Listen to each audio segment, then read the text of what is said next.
భద్రాద్రి కొత్తగూడెం జిల్లాలోని పినపాక నియోజకవర్గంలో అభివృద్ధి పనులు ప్రారంభమయ్యాయి. బూర్గంపాడు మండలంలోని లక్ష్మీపురం గ్రామంలో ఎమ్మెల్యే పాయం వెంకటేశ్వర్లు అభివృద్ధి కార్యక్రమాలకు శ్రీకారం చుట్టారు. ముందుగా ప్రైవేట్ కార్యక్రమంలో పాల్గొన్న ఆయన అనంతరం పలు అభివృద్ధి పనులను ప్రారంభించారు. సుమారు 2,40,00,000 రూపాయల నిధులతో లక్ష్మీపురం, ముసలమడుగు, సందిళ్ల రాంపురం, చెరువు సింగారం గ్రామాల్లో సీసీ రోడ్ల నిర్మాణ పనులు చేపట్టారు.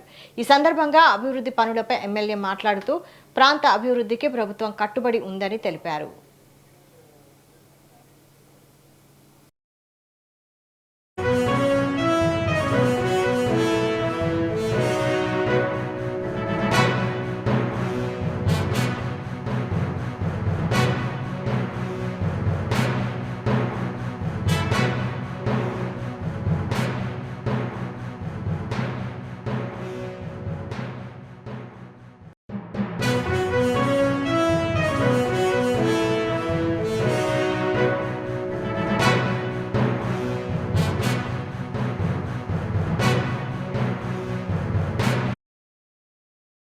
రెక్కల మీద బతికే పేదవాళ్ళు, కూలీ చేసుకునే పేదవాళ్ళు కూడా కోటేశ్వర్లు తినే సన్నబియ్యం తినాలని సన్నబియ్యం పథకాన్ని తీసుకొచ్చి పేదవాళ్లకు కడుపు నిండా సన్నబియ్యంతో భోజనం పెడుతున్నటువంటి మన ముఖ్యమంత్రి గారు రేవంత్ రెడ్డి గారు.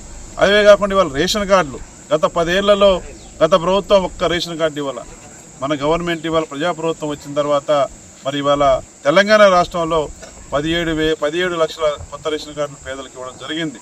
ఈ మండలంలో కూడా దాదాపు 3,000 కొత్త రేషన్ కార్డులు బూర్గంపాడు మండలంలో ఇవ్వడం జరిగింది. పినపాక నియోజకవర్గ వ్యాప్తంగా 8,500 కొత్త రేషన్ కార్డులు మరి ఇవ్వడం జరిగింది.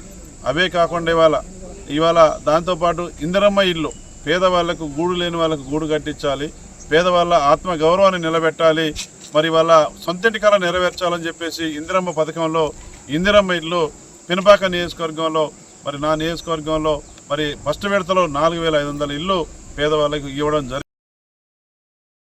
రెక్కల మీద బతికే పేదవాళ్ళు, కూలీ చేసుకునే పేదవాళ్ళు కూడా